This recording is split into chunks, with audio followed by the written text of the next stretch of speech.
So we've got the dashboard in the shed. Got a future video over there, Starlight, black liner. The lever is currently up there. So moving forward with the black and the red, the white and the red, I plan to do this section red here, and then I'll carry that onto the doors. And the vent section here, I might do that white, but the majority I want to keep it black because I've done leather dashboards before, and when you start putting a colour onto them, it's quite hard to make them look good and not tacky. Start with a little blow down. So basically, I'll stick it down here. I'm not really sure what I'm going to do in the middle yet.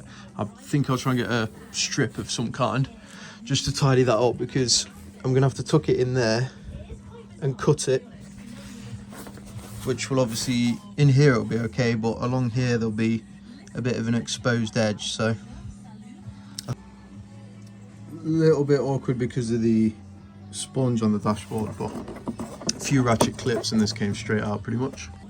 So the next step I'm going to do is put some masking tape down here, not put it in the groove too much, just try and run along this very corner. So obviously when I'm spraying the contact adhesive, I'm using this Evo stick stuff. I don't know what's the best, but this seems to do the job well. And it means I can obviously spray it carelessly because it comes out like a Spider-Man web shooter, and I don't want that going all over the bit I want to stay black. So we'll try that, spray a bit on here, spray a bit on the leather, stick it down, chop it, and then try and tuck all the edges in. So I've got the full dashboard mashed off. Obviously use masking tape and then a bit of blue roll, and yeah, quite a bit of masking tape really. Looks messy, but it does the job.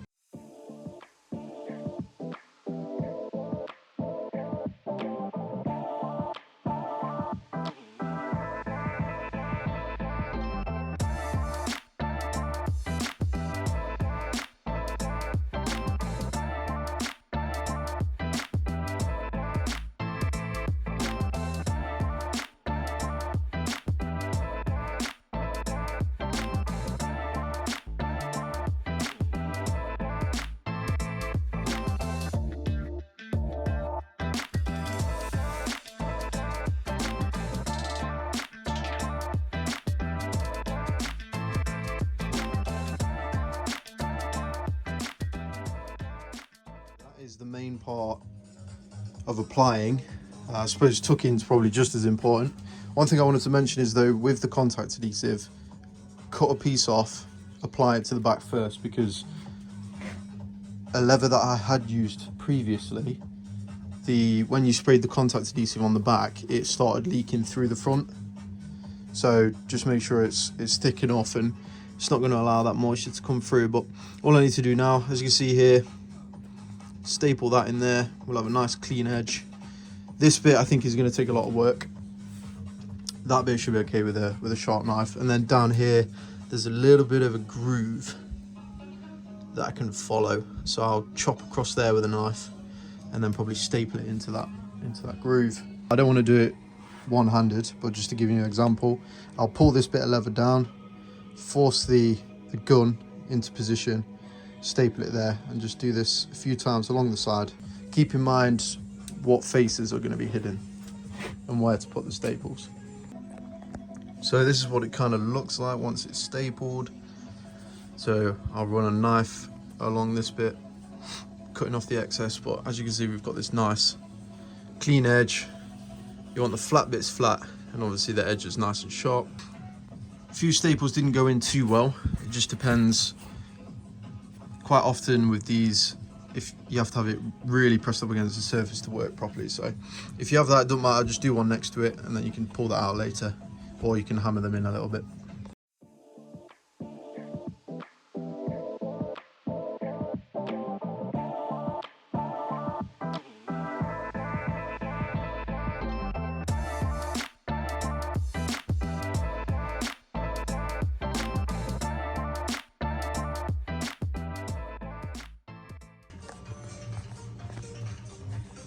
So, got the bottom, both sides done.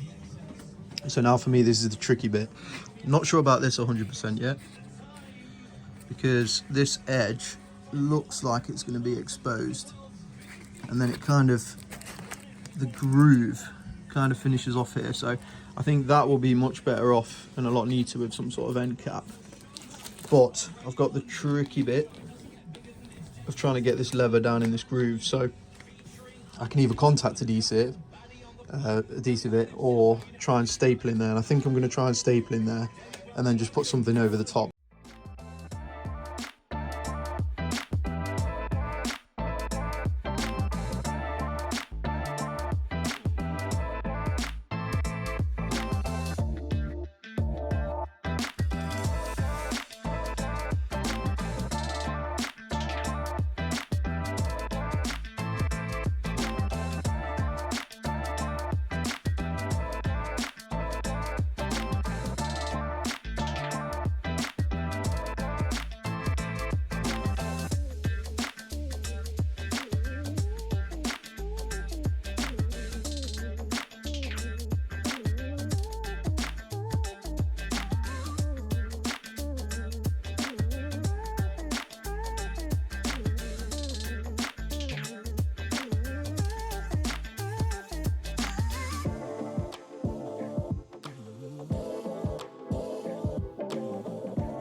I've test fit the vent, it does fit, so put that in,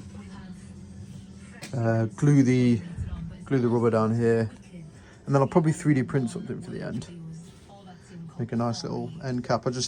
I'll probably do that in the car, see what's on show, what isn't, and then do it that way. I've just rubbed it down quickly with a bit of 600 grit, and then just going to be spraying it white basically.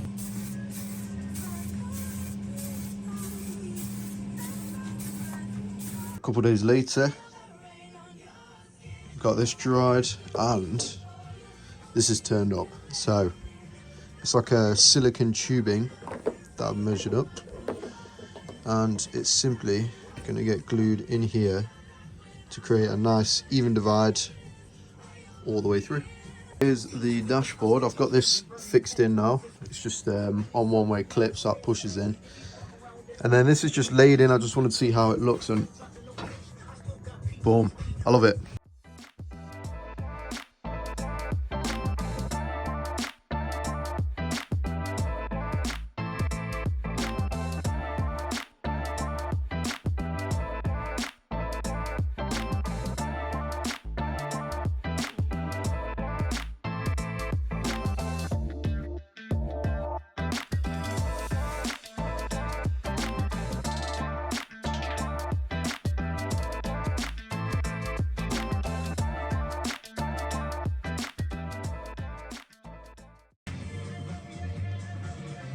So this is roughly what it'll look like from the front.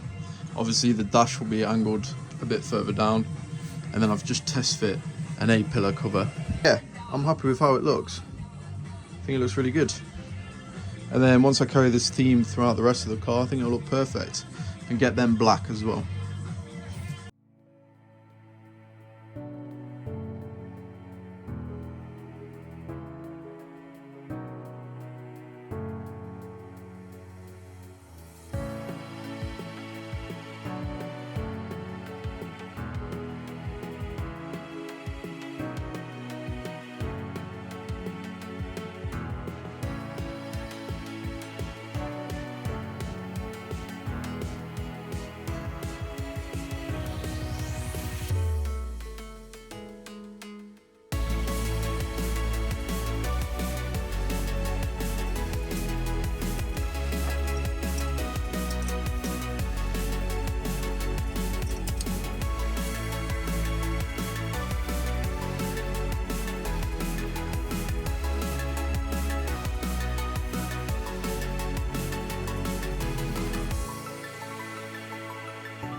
So that is the dashboard reinstalled.